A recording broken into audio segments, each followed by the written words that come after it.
Your greatest contribution to humanity is your own self-realization. As you uplift yourself, you uplift everyone else around you. Nobody spends time with themselves. We depend completely on machines.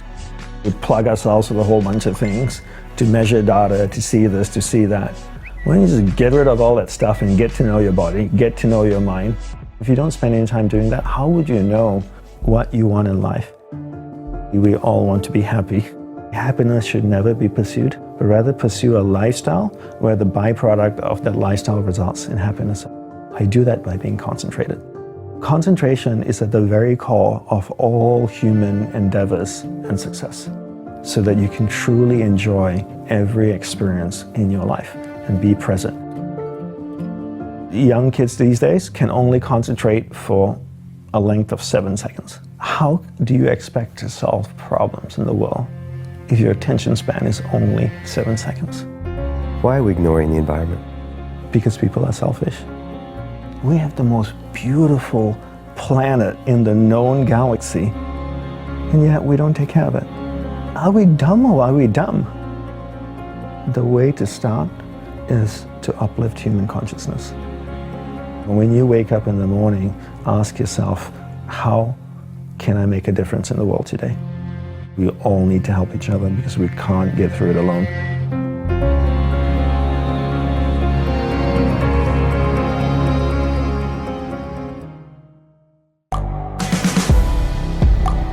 The world is changing.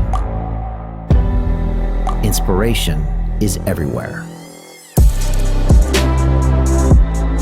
It has never been so easy to connect, share, and bring people together. We're learning from others and finding the best in ourselves.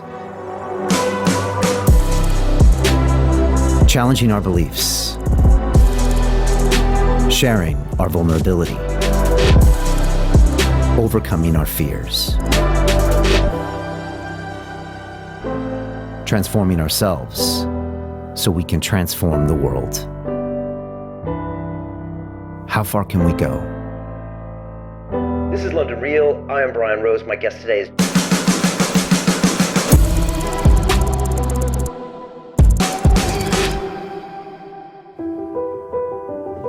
Imagine giving up all of your possessions, saying goodbye to all of your friends and family, and traveling to a far-off place to dedicate the rest of your life to being a monk. Well, that's what my guest this week has done, Dandapani. And he spent 10 years in a monastery in Hawaii with very few possessions, doing whatever his guru told him to do. And by doing so, he learned a lot about life, about what's important, about how to think, about how to sleep, about how to be a human. And he's back to teach us how we can be human in this crazy, plugged-in world that we now live in, where everything is on demand, whether it's food or entertainment or fun or friends. And he's here to show us that we need to simplify our life. We need to learn how to focus and concentrate. We need to worry about people pulling our energy away. And we also need to learn about money and how to use it and spend it and consider it. And I had a fascinating second conversation with Dandapani. This one does not disappoint. And at the very end, we really start getting into some personal things about him, how he sees the future of the world, his retreat he's building in Costa Rica, and how he feels about money. So I know you're going to really enjoy this episode with Dandapani, as did I. This is London Real. I am Brian Rose. My guest today is Dandapani, the Hindu priest, speaker, and entrepreneur. After graduating university with a degree in electrical engineering, you left it all behind to become a monk under the guidance of one of Hinduism's foremost spiritual leaders. For 10 years, you lived a life of serious personal discipline and daily training at your guru's cloistered monastery in Hawaii. When your vows expired, you opted to travel the world and teach ordinary people the spiritual tools you learned and how they can be applied in everyday life. Dandapani, welcome back to London Real. Thank you, Brian. It's an honor to be back here. Thank you for having me. My pleasure. You know, we were here just under 3 years ago. Yeah. We had this incredible conversation, and it seems that a lot of people listen to it. You know, Brian, I travel all around the world and I speak, and the one thing I consistently hear all the time, people come up to me and go, I heard about you on London Real, watched the London Real interview, changed my life, love it. So thank you for that. Dude, my pleasure. Yeah. I was just so glad. It was two guys having a curious conversation about life and each other. It was and very that's how real. it started, right? Yeah. And when we met in Napa. Exactly. Yeah, we had dinner together and had a long conversation. Yeah, it was the same kind of thing, just continued. Right, just continued in London. Yeah, and we've already been having conversations about all different aspects of our life.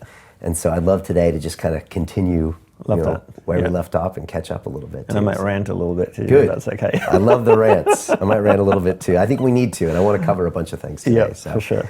Tell me about what your world's been like the last couple years and how, what do you do now with most of your time? Because you do travel the world really and teach, right? Yep, I do. And, the rest of the time I'm home in New York and focusing on a couple of things, really trying to build up my online presence. I really do want to cut down a little bit on the traveling. I have a daughter now, a 6-month-old daughter. Congratulations. Thank you. Wow. Yeah, so I definitely want to spend more time with her and less time traveling.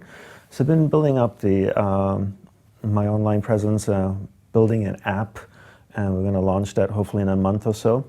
And the app will deliver content on there, but one of the big features about the app is creating rituals. There's a whole ritual section.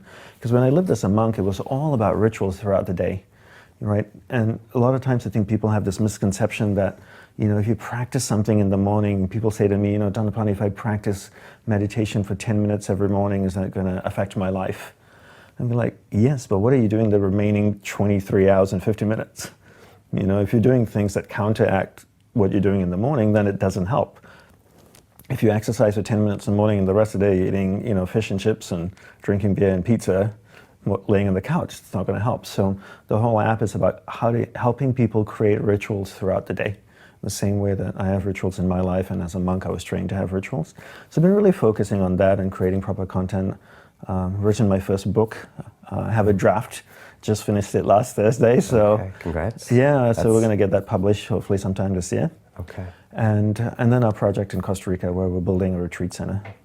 And who is your typical client? Is it kind of the CEO of the up and coming tech startup? Is it sports people? Is it everyday people? Yeah, my typical client that I work with in person is entrepreneurs. So they're entrepreneurs from small to large businesses, small meaning 10, 15 million or higher, and then people that own billion-dollar companies. So those are the people that I work with, and I also work with a couple of athletes as well, a couple of sports, very successful athletes. So, what do they struggle with mostly? What's their biggest challenge usually when they come to see you? I think it's interesting because the people I work with have kind of changed over the years. And I would say in the last 2-3 years, the people I worked with, what they really want to know is I think they've come to the realization that they know very little about the mind. They're experts in their areas, but they know very little about the mind, and they really want to understand the mind better so that they can leverage their mind to be even better at what they do. So they're either people that run finance companies or investors or entrepreneurs or tech entrepreneurs or whatever they are, businesses. I've got a whole range of them, and including some couple of the athletes that I work with as well. All of them want to leverage themselves better, and they feel like they have a lack of understanding of how their mind works. And that's one thing they approach me for, and the other thing is how do they develop concentration even more. And that's something that I always talk about is developing focus. Now, how could those people not understand the mind? I mean, in this day and age, we've got access to all sorts of great YouTube videos, right? Including mine and yours. Yeah. We've got all this research. I mean, some of these people live in Silicon Valley. Yeah. How come they can't figure out the mind, and then they come to you to help them? Because you don't know what you don't know. And the thing is, you can go and troll the web or YouTube, and you get bits and pieces here, but unless you have a structured approach to learning and someone guiding you and training you, you never really learn, right? And you have an academy where you take people through a process, and that's so important, right? To have a teacher that walks you through it. And when I joined the monastery, my guru took me step by step. He was able to look at me and see what I needed next, pushed me in that area, challenged me here. But when you go on YouTube or you go online, you read a few things, you don't get the same effect, And I think a lot of these people want that.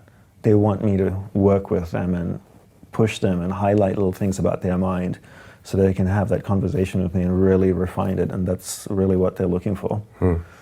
which is hard to get from 20 different YouTube videos. Right. Yeah. We were talking earlier about how, maybe these days people have a propensity when they go to learn something to kind of want to get the thing as quick as possible. Yeah. And some people, you were even telling me, they want to learn it so they can teach it as soon as possible, which, I mean, in your opinion, is kind of a flawed way to become a master. Yeah. Right? And you almost miss the whole concept of learning process. You miss the point of doing that. Can you talk about what you meant? Yeah, so two things here, Ryan. One is wanting a quick fix to learning.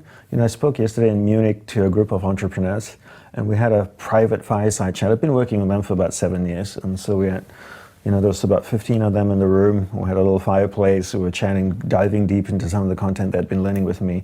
And one guy asked me, so is there a quick fix to having more energy in life?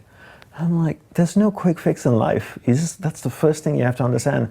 And I think technology trains us to think they're quick fixes. So I can go on my phone, I live in New York City, I can order something on Amazon. Actually, last week I went on Amazon, ordered something at 10:30 at night, and the next morning at 8 o'clock in the morning, FedEx buzzed my door and it was there. It's crazy, right? So I can get things instantaneously through technology. And then because we're so trained to getting things as soon as we want them, that we apply that to our life. And we think that, we can change overnight. And then people out there selling hacks. There's this hack, there's that hack. How are we going to hack this? How are we going to hack business? How are we going to hack the mind? How are we going to hack the body? But it doesn't work that way. You have a child, and your child is growing slowly and learning slowly. There's no way to hack your child. Can you make your 3-year-old boy, right? You have 3-year-old boy learn... Walk faster, talk faster, learn triple integrals by tomorrow. Why don't you hack him? It doesn't work, right? And then why as adults do we think we can hack everything? It's not sustainable, right?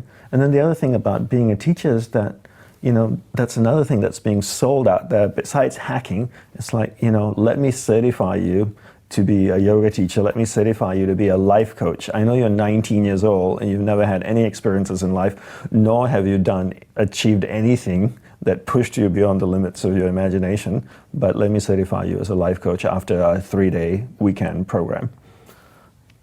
And I think when you go with the idea that I'm going to learn something and then take that content and teach it, you never really learn. When I went to the monastery and to learn from my guru, I went purely to be a student. First of all, I went there with the knowledge that I knew nothing. I wanted to learn from him. And then once I learned from him, my goal was to strive to implement everything as best as possible. I have zero intent to teach, right? And I feel when you take that approach, you learn the best. And some of the people that I work with purely have that approach. They have zero intention to teach. They just really want to learn. And so when you go there with that intention, then you learn really well. Because then you're not thinking, because if you go thinking, I want to take this knowledge and teach it, then when you listen to the person speaking to you, the first thing you're going like, that's really good, that's interesting. I think I'm going to share it that way. I should really include that in chapter 5 of my course. Yes. And I think I'll add that little bit to this and then I can teach it that way. So then you're not processing, you're taking it, you're repackaging it, and you're thinking how to sell it or give it out again. And that very much contrasts your experience in the monastery, which, first of all, the only reason you went is because you were massively inspired and moved by your guru. Yeah. And you were ready to pretty much give your life over for 10 years. And I did. And you did. Yeah.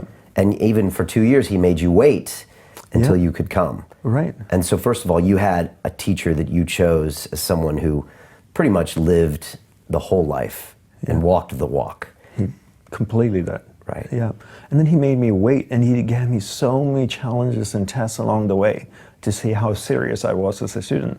And I did everything he told me to do. What did he tell you to do? What were some of those things? He told me to find my way from Perth, Western Australia to Hawaii. And I was a student in college, I had no money.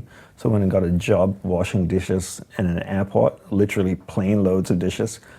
So after I'd finish engineering classes, I'd go to the airport and work for 5-6 hours washing dishes, saving up money. He'd teach me how to concentrate, teach me how the mind works. We communicated over email, give me homework to do, give me tasks that were really painful, like coloring. I'm like, why am I coloring? I want to color pictures. But I just did everything. I trusted him. I trusted the process. I did the work and I fulfilled it, and I finished the work and I went back to him and I said, Gurudeva, it's done. What's next? You know. And he wanted you to do these kind of seemingly mundane things. Yeah, and I never complained about them, right? It seemed mundane, but I trusted him. He was my teacher, and if he told me to scrub the floor, I'd scrub the floor. You know, and I'd scrub it really well, better than he could imagine I could scrub it. And then I'd go and say it's done. And I might do a little bit more than I think I can. But nowadays people, like we were chatting earlier, you know, if someone wants to learn martial arts, they want to learn the quick swirl 360 kung fu kick in the air or something. You know, no one wants to go and do the hard work. And that's all about the quick fix. You know, how can I get from A to B as quickly as possible? It doesn't work that way. Yeah, I mean, these days people watch the UFC and they want to go to jiu-jitsu class and learn like the special gogo-pada choke or the check hook in boxing. But if you go to an old school boxing coach, he'll literally make you do footwork for like a year, or throw a jab in the air for a year. And then, or you go, you know, to China and they'll have you, you know, stick your hands in sand for a year. They're waiting to see if you're willing to put in the time, and if you can maybe get to a quiet mental space as well, right? Yes, and it's not only about training the body, it's about training the mind too, right? The mind needs to adjust, and the mind is like a muscle. It needs to reshape itself to be able to take on a new way of thinking and a new way of behaving, and, you know, progressively hold that new shape. And that only comes through repetition and patience and slow, hard work of doing the same thing over and over again. You know, one of my good friends is an Olympic gold medalist. She won the gold medal in beach volleyball. And she told me, and she had an amazing teacher, a coach, she said, and she said at one time the coach made her work on the volleyball court, do footwork for 6 months with no ball. So they trained for 6 months on the sand with no ball, and it was beach volleyball. Wow.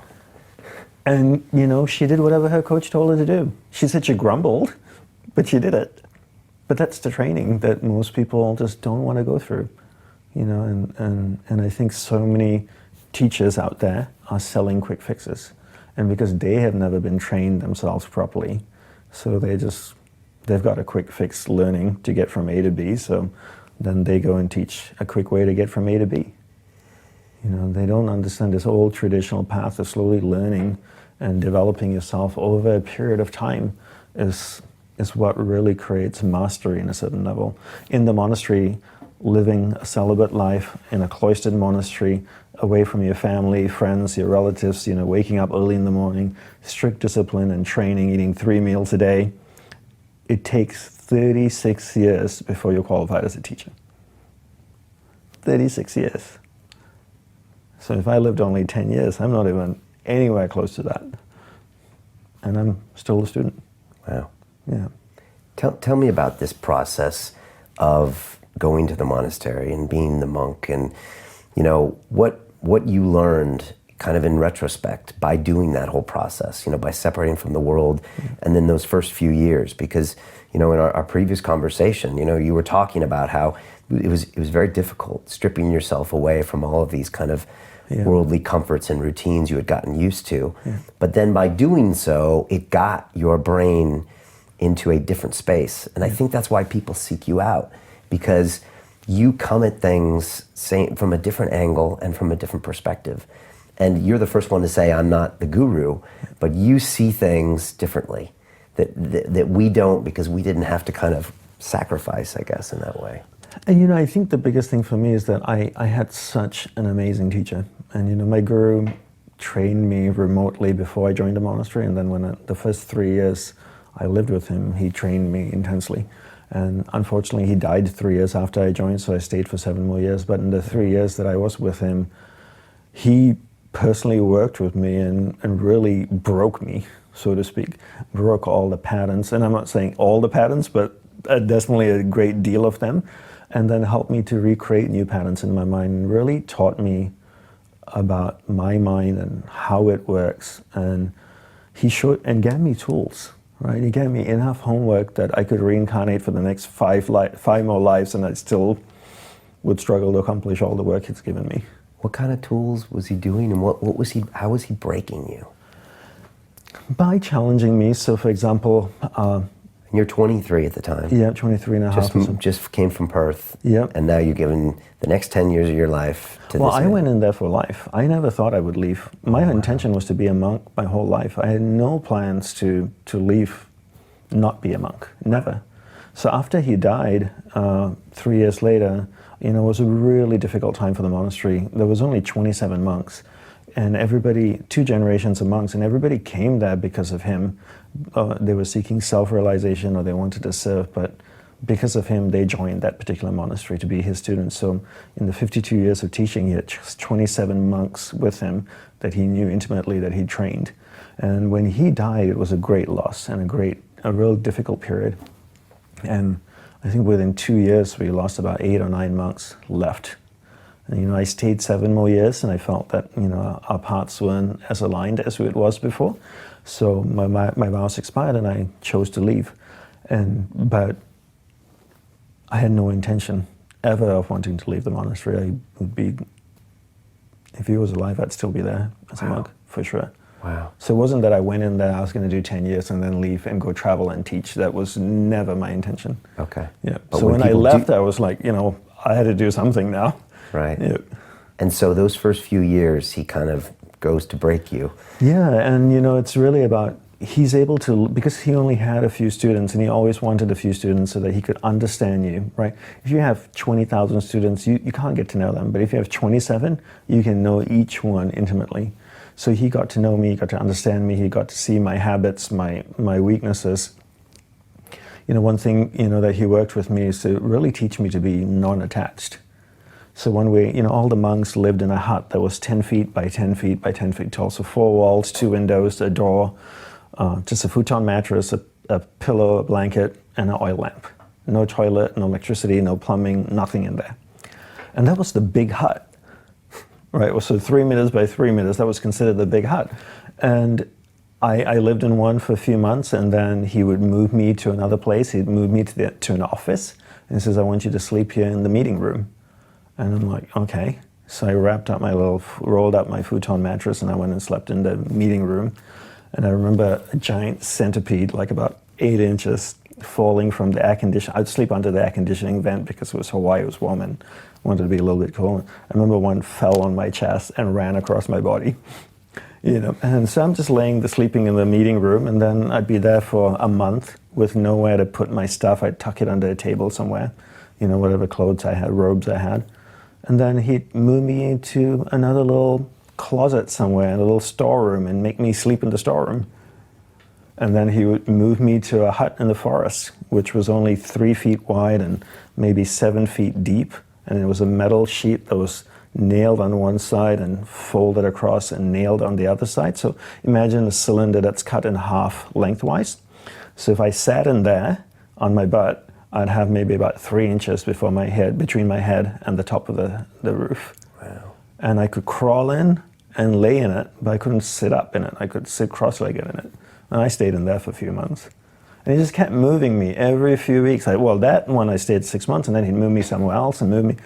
And then eventually I just realized, I had a few of his books, I had some beads, even in the monastery I ended up collecting little things. And after moving a few times, it's just like, I don't want any of this stuff. I just had my robes, toothbrush, I'm good to go.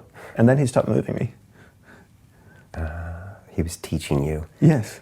As soon as I realized, I don't need any of this stuff in my life, and, and I didn't complain about moving again, then he stopped moving me. Interesting. It was really interesting because I remember us being in my office one day, and I had a little room I worked in. He called me up one evening. He had gone to the beach to edit because he was writing a book.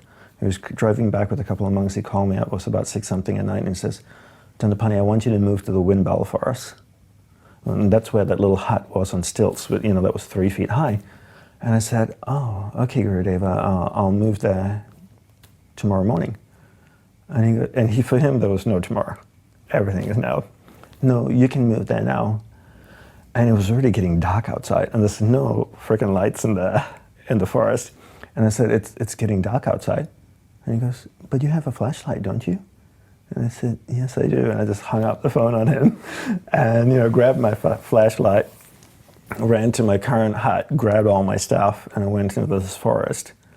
And, you know, there was this little tiny cylindrical hut in the forest that, you know, I cleaned it out and had gone dusty and cobwebby because no one had lived in there for months or years. And I just pushed my things in there and crawled in there. You know, that night you're sleeping and geckos would fall, get in there and run across your body and, you know, you'd scream. But if a monk screams in the forest and there's no one there to hear him, did the monk scream?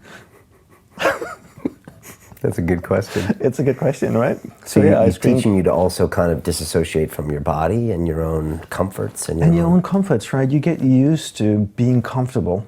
And that's the problem, right? You know, you stay in an apartment for long enough, you stay in a city for long enough, you're comfortable, you know where to go buy your milk, your bread, you know your surroundings, you get comfortable, you get used to it. And you know, one of the biggest teachings he taught me is about awareness in the mind. You're not the mind, rather you're pure awareness traveling through different areas of the mind. And your goal is to take your awareness from your conscious mind, move it through the conscious mind, through the subconscious, into the superconscious areas of the mind, which is the most refined areas of your mind to experience deeper inner states and ultimately self-realization, God realization. But awareness travels in the mind, but when you get stuck physically in a certain place and you get used to your surroundings and your comforts, your external environment is a reflection of how your awareness is working in your mind. That means your awareness is stuck in a particular area of the mind because there's really no separation between your inner state and your outer state. And what he was teaching me is that by moving me around, making sure I never got comfortable long enough one place to stay attached, he was teaching me that to not allow my awareness to get stuck in a particular area of mind and in a particular area of the mind and stay in a rut, and that I could actually break my awareness free from a particular area of the mind, really grab hold of it and take it deep within myself and experience deeper states of mind and the superconscious and ultimately self-realization. Which is what we're all looking for, right? I don't know if it's everyone is looking for it, you know, because I think people aren't aware what it is. They haven't defined it for themselves. But I think ultimately people are looking to have a better life and a better experience. And I doubt there are people out there that just want to be miserable. People want to be comfortable, they want to be happy, they want to be joyous. But are they looking for self-realization? I don't know. But one thing that probably most people do suffer with is having their awareness associated with that outer self. Yes. Okay. Yeah. And, you know, social media encourages that, right? I mean, if you go on most people's timelines, a lot of people's timeline, it's amazing. You can scroll through and it's just there's 1,000 posts and it's 999 pictures of themselves, selfies. And I think social media has made people extremely selfish. And all people think about is themselves. You know, here's what I'm doing, look at me here, look at me there. Which is the kind of the opposite of what being in a monastery is. It's all about serving. Right. You know, and you look at also public figures and celebrities and influencers, they constantly post pictures of themselves and their amazing life traveling all around the world. And, you know, I know some of these people and they never post pictures of their students or, you know, who's following them. It's always about them. It's really about serving, but it's easy to lose that in this kind of hyper social media where we're all on our mobile phones. We have all that instant gratification. Yep. And yet without serving, you'll end up kind of having this really weird, miserable life. It is all ultimately about serving and serving humanity and serving the environment. You know, and you can't serve if you're always thinking about yourself. You know, I get tons of messages on social media and email. People always saying, you know, I need help. Can you help me with this? Can you help me with that? And I have a problem. I need your help. Can you advise on this? I never get emails of anybody sending me and say, you know, Dandapani, I listened to your content. It really helped me. Thank you so much. How can I be of service to you? What can I do for you? Wow, that's like, I'd fall over if I get any of those messages. And when I went to my guru, it was always, Gurudeva, what can I do for you? How can I help you? How can I be of service? And sometimes I didn't even ask because I intuited what needed to be done next. And that's the state of responsiveness, right? As a monk, 3 qualities were really important to cultivate. humility, obedience, and responsiveness. Right? Humility, obedience, and responsiveness. Humility is the state of knowing that I don't know anything. You adopt the attitude that I am the beginning of the path. I know nothing. I'm super enthusiastic, and I want to learn and grow. Obedience is obedience to your teacher because you trust him or her, and also obedience to your superconscious mind, which is your intuitive mind. The greater knowing of your mind that knows everything, that's the area of your mind, the superconscious that knows, that's the all-knowing part of your mind. Be obedient to that superconscious. So when you get an intuitive flash that tells you, do this, which quite often people refer to as a gut feeling, I call it an intuition because the gut kind of is more related to your instinctive mind. So you're intuitive, be obedient to that. What if that conflicts with what your master's telling you?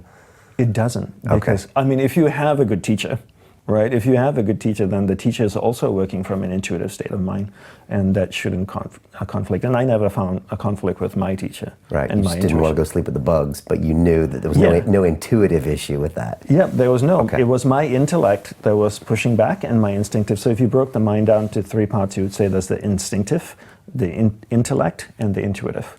So my intuitive mind knew that that was the right thing to do.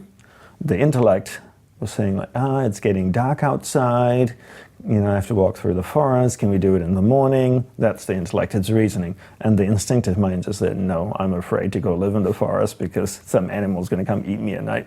Right. You know, and there'll be a missing monk and who cares? Right. Right. And usually your instinctive mind will be in disagreement with what your master teaches you. Oh, totally. Their job is to force you into the fears. Right. Because the instinctive mind likes the same thing. It's the nature of the animal mind, right? It loves repetition. The intellectual mind likes new things. That's why the intellectual mind can be fascinated with the internet and gets caught in the internet because it's always serving you something new online. Whereas the instinctive mind loves repetition. That's why a cow, for example, is an instinctive animal. It can wake up every day and eat grass. It wakes up and goes like, oh, grass, amazing. It never gets up and goes like, God damn it, I want granola. Give me bacon and eggs today. No, you eat grass every day for 20 years and be totally happy with it. Imagine if we ate the same thing for breakfast every day for 20 years. We'd probably go like, no, like put something different on it, right? But the instinctive mind loves the same thing. And the instinctive mind staying in this hut, in the 10 by 10 foot hut, gets comfortable. It knows its surrounding, and that's what the instinctive mind wants, right? It wants familiarity. It wants everything to repeat itself in the right way. And when it does that, it feels safe and secure. Okay. And that's why, you know, just to go slightly off topic a little bit, in the monastery and in the military, they have rituals and routines. Because if you look at the instinctive, intellectual, and intuitive, one of the things you want to do is to make the instinctive mind be totally safe and secure. And by that, you create routines. Monks have routines, soldiers have routines. You feed them at the right time every day, right? When that happens, the instinctive mind of a soldier and of a monk becomes safe and comfortable. They don't have a fear and flight feeling. So now they can move out of the instinctive mind and function in the intellectual mind or the intuitive mind. So a soldier can go into battle and not live in the fear of, the fight or flight area of the mind. And he can be in the intellectual area of the mind. So you see, I see the enemy coming this way. Maybe I'll go around this way and shoot him from the back. Okay.